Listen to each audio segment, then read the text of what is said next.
In a dramatic showdown on Capitol Hill, the United States Senate faces a pivotal moment as it prepares to vote on President Trump's controversial proposal to resend $9.4 billion in foreign aid and public broadcasting funds, a move that has ignited fierce partisan battles, exposed fractures within the GOP, and raised urgent questions about America's global standing and media integrity. With moderate Republicans wavering and international allies watching closely, these high-stakes vote tests not only Trump's grip on Congress, but also the very balance of power in shaping United States foreign policy and domestic priorities. I'm Rana Qassas. Welcome to Think Tank.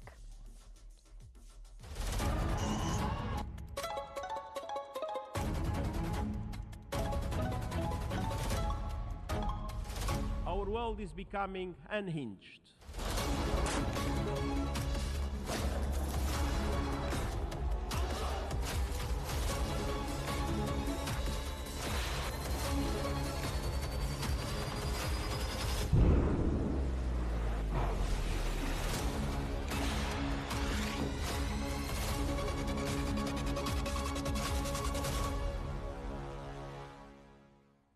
Qnews has reported that the United States Senate prepares to vote on President Trump's proposal to cut $9.4 billion in foreign and public broadcasting funds. Internal Republican divisions intensify.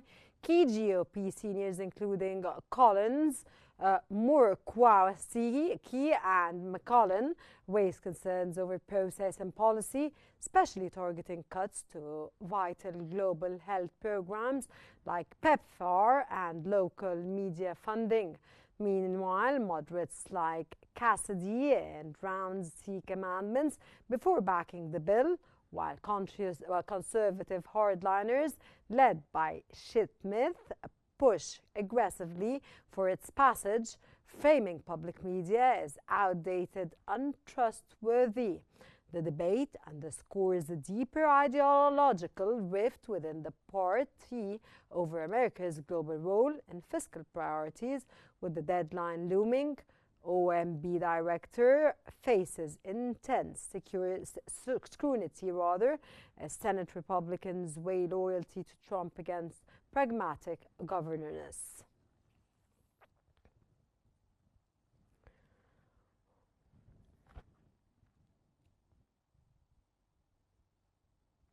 According to USA Today, Capitol Hill braces for high-stakes battles as Congress shifts focus post-tax reform. At the forefront, a contentious push to resend $9.4 billion in foreign aid and public broadcasting funds, facing resistance even within GOP ranks over impacts on global health programs and rural media. Lawmakers also race against the clock to fund the government by September, with shutdown risks looming in partisan clashes. Meanwhile, Republicans aim to advance more spending cuts and defense policies, while bipartisan Russian sanctions gain momentum despite Trump's initial skepticism. With razor-thin majorities and deepening divisions, Washington faces a turbulent legislative stretch, testing Trump's influence and congressional control.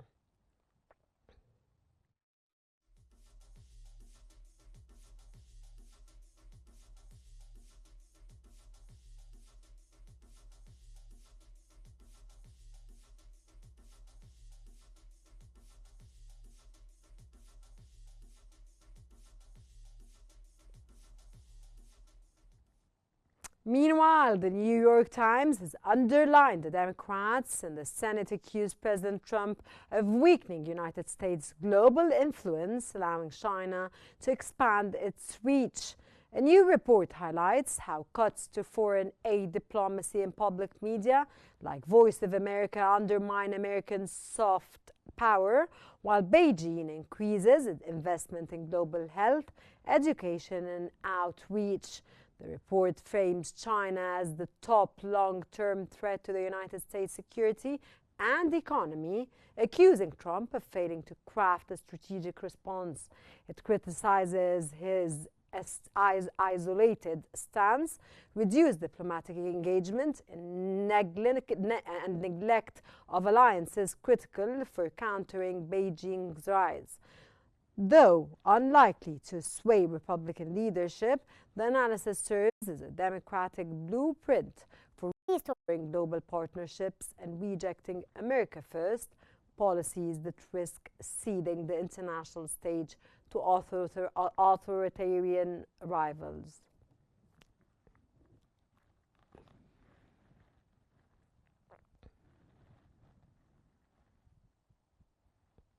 Washington braces as the Senate faces a high-stakes vote. Trump's $9.4 billion cut to foreign aid and public media ignites partisan clashes, tests GOP unity, and challenges America's global influence and democratic norms at home.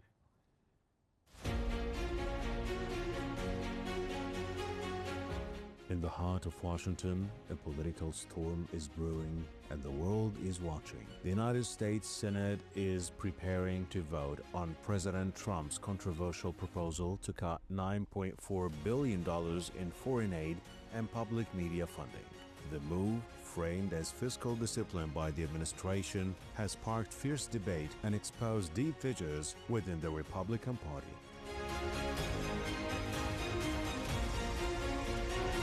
This is not just about money.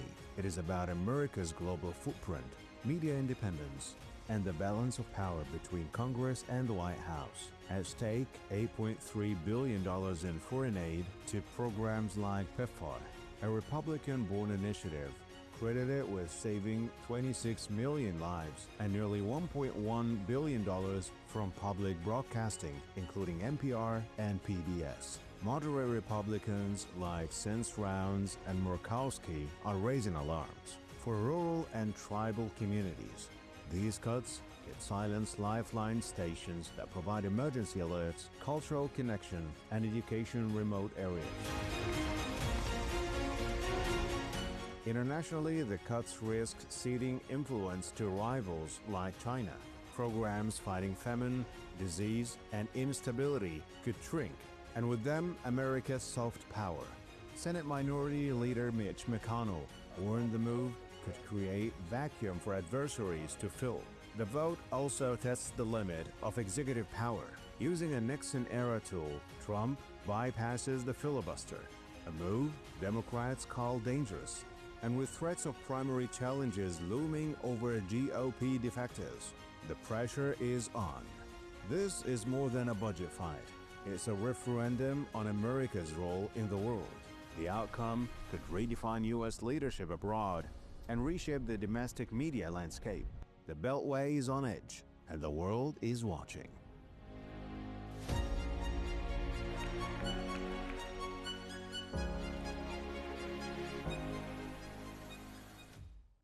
Providing more analysis about the most recent updates concerning the United States Senate vote on President Donald Trump's controversial proposal to cut $9.4 billion from foreign and public broadcasting spending. Joining us from Washington is Ms. Ginger Champman, a lawyer and political analyst. Very warm welcome, and Mr. Peter Woff, contributing editor at Newsweek. Welcome both to Think Tank, and it's always a pleasure to have you with us in our program and interviewing you. And this is a very controversial issue that we would love to listen to both your views today.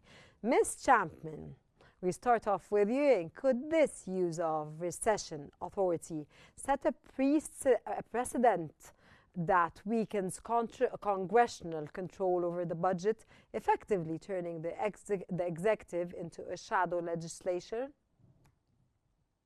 Well, Rana, it's a pleasure to be with you today, and greetings to your viewers and your other guests. And what we have seen with this rescission bill is the Trump administration once again using a creative, little-known legal avenues in order to push through his economic goals. For example, using the 1974 Impoundment Act to get around the need for filibusters and to allow the rescission bill to be passed by just a mere majority of the Senate. And this is setting up another big budget battle.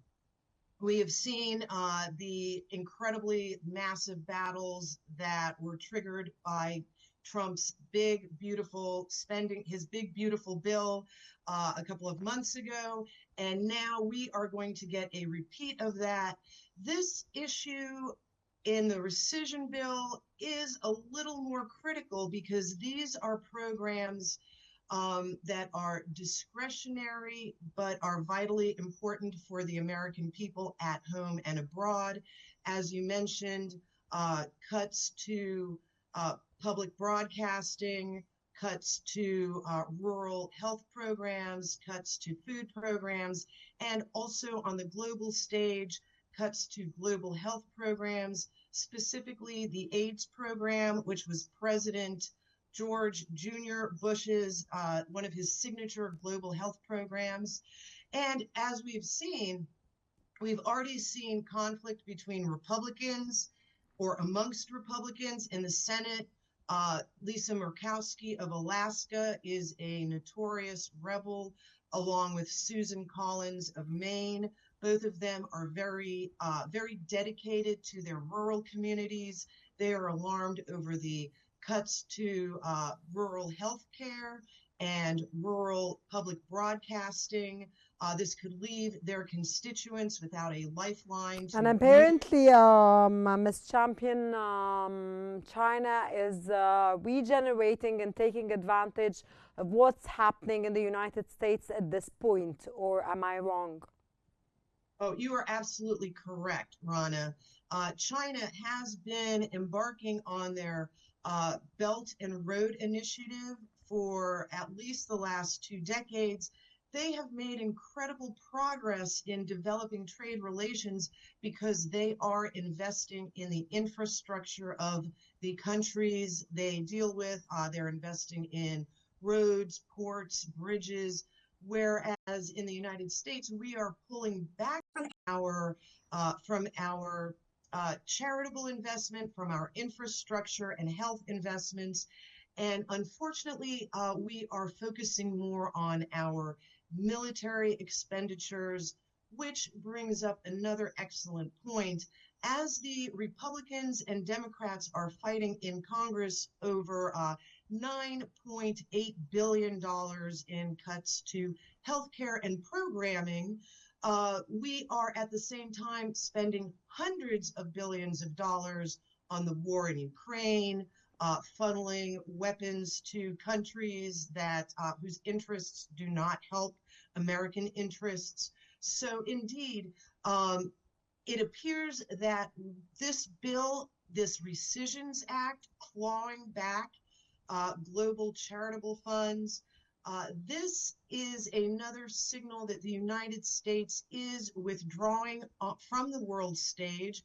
We are becoming more isolated in terms of humanitarian outreach, diplomatic relations, and we are leaving a vacuum that, as you pointed out, Rana, China will step up to fill, and we are also seeing other countries work with China, such as Russia and Iran, for political and military and security reasons. However, these alliances Ms. Champion, I'll leave you there and I'll be back, but I have to ask Mr. Roth. Mr. Roth, welcome, of course, to our program.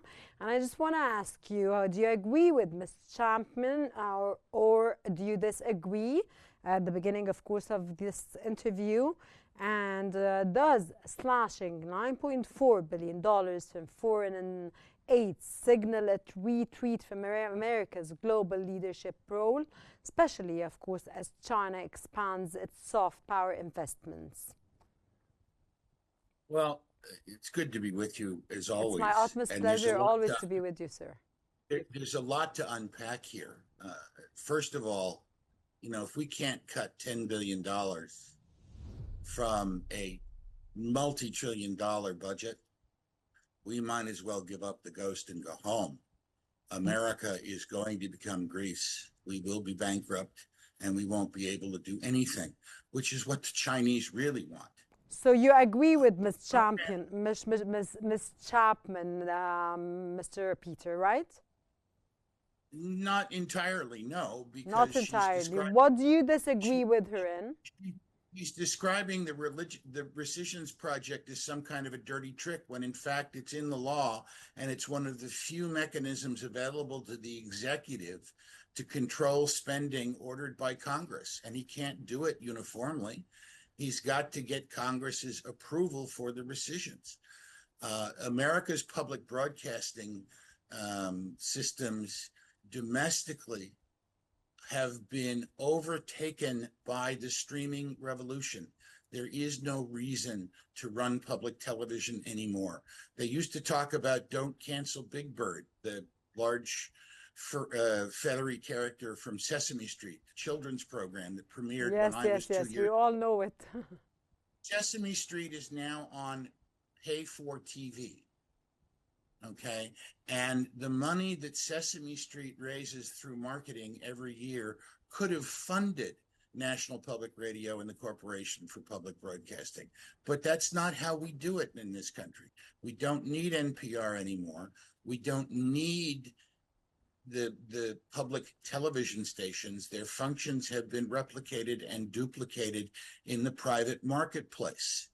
Even in rural areas, people can get internet through Skylink if they don't have fiber.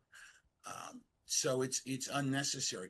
The international programs are anti-American and laughable. Voice of America, Radio Free Europe, Radio Liberty, Radio Marti, the Iran service plays rock and roll music. It's not broadcasting about the importance of freedom, liberty, rights for women, economic empowerment, peaceful negotiations, and okay, and Mr. Peter, how do you analyze this situation now as we talk and what's happening in the Congress now at this point? This rescission package is the first of many that the administration plans to send up to Washington. The president was elected to do something about spending, and we have to slowly whack away at the large federal budget in order to bring things in line. Ms. Champion is incorrect when she says we're funding defense. The Wall Street Journal, normally a friend to President Trump, writing this Ms. Chapman, do you want to answer? Let me finish about how the Biden military budget isn't that much different than the Trump military budget, at least at this point. And Biden eviscerated the U.S. military. Trump's not building that back up, but that's okay because we've just pulled out of 2 forever wars and we've just avoided getting involved in a third. But we have to be serious about cutting spending. We have to start someplace. The Chinese and the Belt and Road Initiative has proven a disaster for the countries that have taken advantage of it because they're losing control of projects that they can't pay for. And when the Chinese build the infrastructure, they bring Chinese people in to build it, and then they bring in more Chinese people to operate it. So it's really not any kind of a beneficial jobs program for the countries they're engaged in. And that's creating hostility towards China. So I'm glad that the Chinese are alienating the people they're supposed to be helping. The one thing I do agree on is that it's a mistake to zero out PEPFAR, the Africa AIDS program. It's worked tremendously well, but it's time now after 20 years to reimagine it and to get the African countries that have the resources to start ponying up some of the expense for PEPFAR under American supervision so America can reduce its contributions because we can't even afford virtuous activities like that. Ms. Chapman, he said you were incorrect about what I think you heard him. Do you want to answer or you don't want to? Oh, no, actually, this debate that your other guest and I are having is exactly the debate that the Senate and the House needs to have. Because as your guest admitted, he likes PEPFAR, the AIDS program, but he does not like PBS. Your other guest did mention that people in rural communities could get Starlink, they can get pay for TV. However, rural communities are poor. The thing with public radio is that it is free. People can listen on their radio, they can listen on their television without having to pay for satellite services But it's not or free. uplinks. So, It's but not the free. thing is, Somebody has to pay for it. And right now Your I'm other- paying for it and you're paying for it. Okay, it's We not all- free. Somebody has to pay for it. And we've made a decision that it's not necessary anymore, because just like NPR can be picked up on an AM or FM radio without anyone having to put a nickel into a machine, so can the other broadcast stations. Yes, agreed. So the marketplace is working. However, in America, we have a social contract where we have agreed to pay for or to support the poor people. We cannot abandon people who are not wealthy city dwellers. And once again, these individual clawbacks are what has to be argued over in the Senate. However, what is angering many Americans is cutting a couple of $1 billion from public broadcasting. At the same time, we spent $800 million on air defense in 11 days to protect Israel from the consequences of their military aggression. We lost $1 billion in 2 months fighting Ansar Allah and the Houthi rebels. So for the American people, we are saying, do not cut the services that benefit the poor people by feeding them, by providing health care, which is ridiculously expensive in this country, and the services that allow them to be connected with the greater world, at the same time that we are spending hundreds of billions of dollars on military endeavors that only come back to harm the United States. I could point out that we Mr. lost Peter, Mr. Peter, could you say what you want to say? This is outrageous. You'd sign off on the annihilation of hundreds of thousands of innocent women and children by Iranian missiles in order to protect all things considered fresh air and the Bluegrass Hour on National Public Radio. Lady, I think your priorities are way out of whack. My priorities are Israel should never have bombed Iran. Israel started it. Israel brought Iranian missiles down on their own heads, and the United States has to pay for it.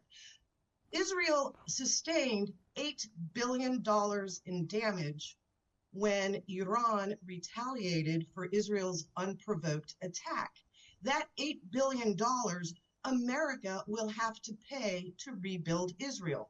We could, instead of spending $8 billion to rebuild Israel and spare them the economic consequences of their own actions, we could spend that $8 billion on hungry Americans who are being disadvantaged by our own government policies. That has nothing to do with the rescissions package, but I am just astounded at how callous you can be about the loss of life that would have occurred. And you're comparing the value of those lives to the importance of national public radio. That really is only listened to. Mr. Peter, but she also referred now to hungry Americans. She pointed out, and she was very clear about the hungry Americans. Leave alone the Iran-Israel, of course, war that the United States, of course, was in the middle. There isn't anybody in America today who's hungry because they can't find food. The problem of hunger has largely, not completely, but largely been addressed to the point where the proponents of social welfare programs had to invent the idea of food insecurity, which means people are eating. They're just not sure if they eat today, they're going to eat tomorrow. And they talk about food deserts in inner cities where crime is rampant, where shoplifting and other lifestyle crimes are not prosecuted. Got your Leaving point, grocery Mr. stores. Peter. Ms. Chapman, how might My legal point is that challenges unfold if the bill people passes? have plenty of money to eat. Yes. They get Well, it. They get food from the government, or they get it from their grocery store. They have, and there's nothing in the rescissions package that affects food programs.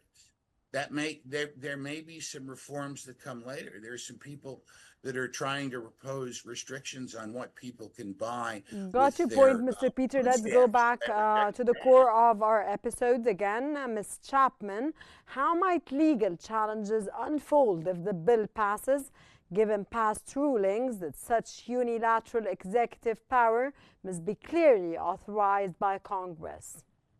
Yes. Well, much as your other guest and I are arguing over the nuts and bolts and how they relate to the broader issues, economic, military, that America is enduring right now, there are significant challenges. First of all, the bill needs a simple majority to pass the Senate. However, there's resistance on the part of some senators. When it gets back to the House, if the bills are radically different, Speaker Johnson will have to reconcile both bills. He is asking the Senate to not make too many changes so that his job in the House is easier. However, if this rescissions package does pass, much like many other of President Trump's initiatives and bills, there will be immediate lawsuits challenging the withdrawal of funds, challenging the allocation of funds. So once again, perhaps the biggest winners of the rescission bill will be the attorneys who argue these cases in law. However, first of all, it just remains to be seen if the Rescissions Act can get out of the Senate. J.D. Vance is on hand to cast the tie-breaking vote. Once again, this is evidence of how evenly and deeply divided the American people are on this bill. The Senate leaders, Chuck Schumer, John Thune, they're arguing about this. There will be legal challenges, but once again, this is a sign that America is $37 trillion in debt. We need to tend to our political and our own economic well-being, but part of that is not abandoning our allies, not abandoning our relationships, not being isolated on the global stage, and not giving up our soft power in favor of other countries such as China, Russia, Iran. So got your point, Ms. Champion. Mr. Roth, how will cuts to the United States President's emergency plan for AIDS relief, PEPFAR, affect U.S. credibility in Africa and beyond, where the program has saved 26 million lives since 2003, sir? Oh, I think it'll be damaging, no doubt. And I think it's a mistake for the Trump administration to have zeroed out PEPFAR, but I'm hoping they have a plan to bring it back in a reimagined way where the African nations who benefit the most from PEPFAR pay a greater share of the cost of PEPFAR. There's certainly enough global philanthropic money out there to fill the gap on a short-term basis while something's worked out, and I'm certain that Congress will propose the restoration of some version of PEPFAR in the next reconciliation bill or in the budget for next year. But as far as lawsuits are concerned, the rescissions process is immune to lawsuits. It is the disappropriation of funds by the executive, agreed to by the Congress. It's what the 74 Budget Act contemplates. Now, it's never been tested in court, and I'm sure they can find some left-wing judge who will try to issue a national injunction to shut it all down. But the Supreme Court has put the thumb on district court judges on that count. We do know that there have been judges that have been meeting secretly, which may be a violation of federal open meeting laws, to plot ways to use their fora to oppose Trump initiatives. You've seen that played out a lot in the first few months of the Trump presidency.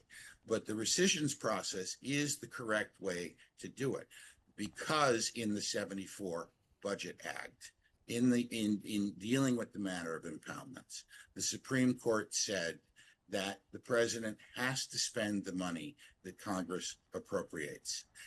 Interestingly enough, they did not address whether or not Congress can appropriate funds for programs they have not authorized, which has long been a problem that has fed the out-of-control federal spending appetite.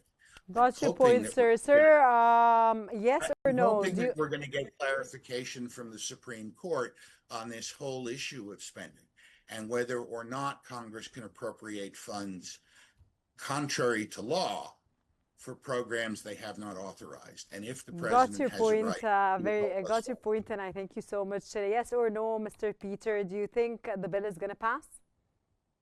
Yes, I think it's going to pass. Okay, that was Mr. Peter Roth, contributing editor at Qnews The Week, and Miss Ginger Chapman, lawyer and political analyst. Thank you both for your valuable, informative knowledge and special insights in this, of course, valuable discussion. As the United States Senate prepares for a historic vote, the world watches to see whether America will redefine its global role, reshape media independence, and test the limits of executive power in an era of deepening political division. That brings us to the end of today's episode of Think Tank, which always unveils the complexities of our changing world. Thanks for watching, and stay tuned for more updates on Qnews. I'm Ron Qasas. Goodbye.